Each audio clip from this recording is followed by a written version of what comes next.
Good morning everyone! I am Evelyn Dadupang, 21 years of age from Turlock. Currently, I am a part-time Chinese Mandarin tutor. Diagnosed po ako actually dito sa Philippines ng TB. Nagamutan po ng 6 months. Una po kasi hindi ako naniniwala talaga. So, kailangan sa medical namin yun. So, nasa China po ako, since international college student po ako. So, kailangan namin ng medical. Na-detect na meron akong TB. Hindi pa ako naniwala kasi wala naman pa akong mga symptoms. Nag-research ako. And then, hanggang napauwi ako sa Pilipinas. That time, super po akong umiyak. Pero malakas ako, matapang akong babae. Pero tumuloy lupa ako. That time, sabi ko, paano na yung future ko? Nandito na ako sa rurok ng tagumpay ng life ko. Bakit bigla na lang aalisin sa akin lahat?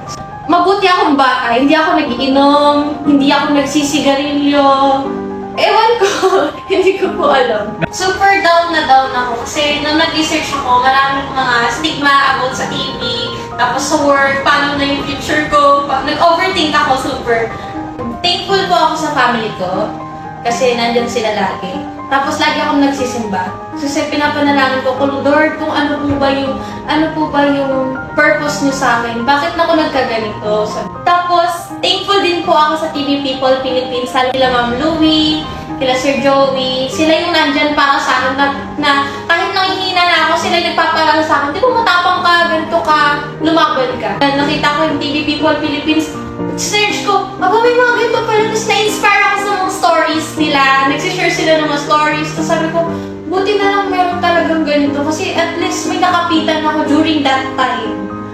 Super napaka-importante kong malaman yun, yung mga monitoring system na ginagawa ng sa TV People. Tapos gumawa pa po ng mga group chat per region para at least man lang hindi kami mahiya. So, bawat region, meron kami group. Tapos, kamusta?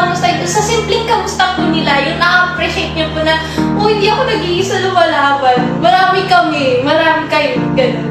During my medication po, ang pinaka-challenging lang sa akin, nung nag-stop ako ng medication, kasi sabi ng doktor, stop mo muna. Kasi nga, nagra-rashes po ako. Nag-allergy ako sa gamot. Tapos sabi ko, Lord, ano na po mangyayari sa akin? Mamamatay na po ba ako? At that time pala, umitim din ako. Super umitim. So, naisip ko lang, kahit nawala ako, natatapos na yung mga kaklase ko sa school namin. Tapos ako sabi ko, proud ako, my God. Kasi last day na lang, isa na lang.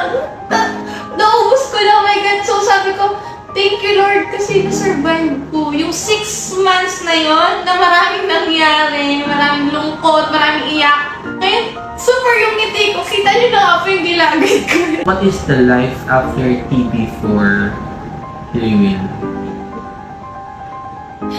Yun po. Masaya. Masaya po. Message mo sa old you. Message mo sa'yo mismo. Kay Lewin. Sa batang Liwen. Oh my God. Proud ako sa'yo kasi nakayanan mo lahat. Lahat ng hirap, lahat ng pagod. And kahit...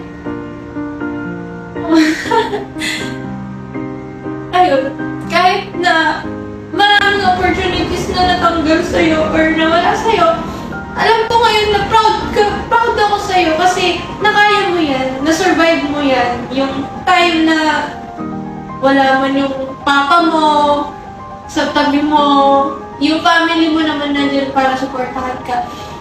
And, napakabibo mong bata. Alam mo yan. Kahit wala na yung scholarship na international scholarship, meron ka namang nauwing corona.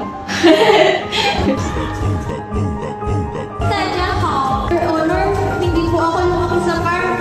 Lewin Dadupang, candidate number 41, a proud TV survivor. Voice to those people who have TB in the Philippines from the melting pot of the second dawn of Tarlac. Ano masasabi mo sa mama mo, kapatid mo? Ayun.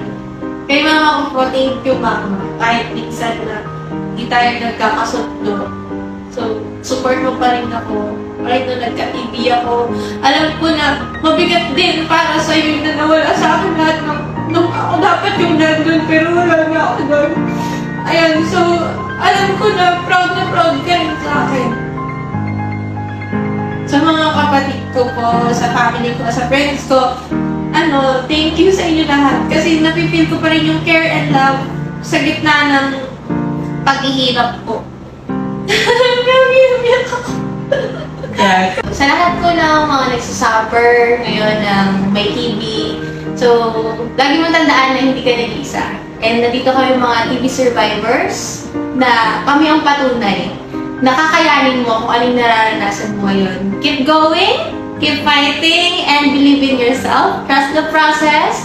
And if there is a problem, there is always a solution. So never give up. Once again, I am Limelinda Lupang, a DSTV survivor since May 30, 2024. At naniniwala po ako na we can end TB here in the Philippines, tibay ng bayanihang Pinoy.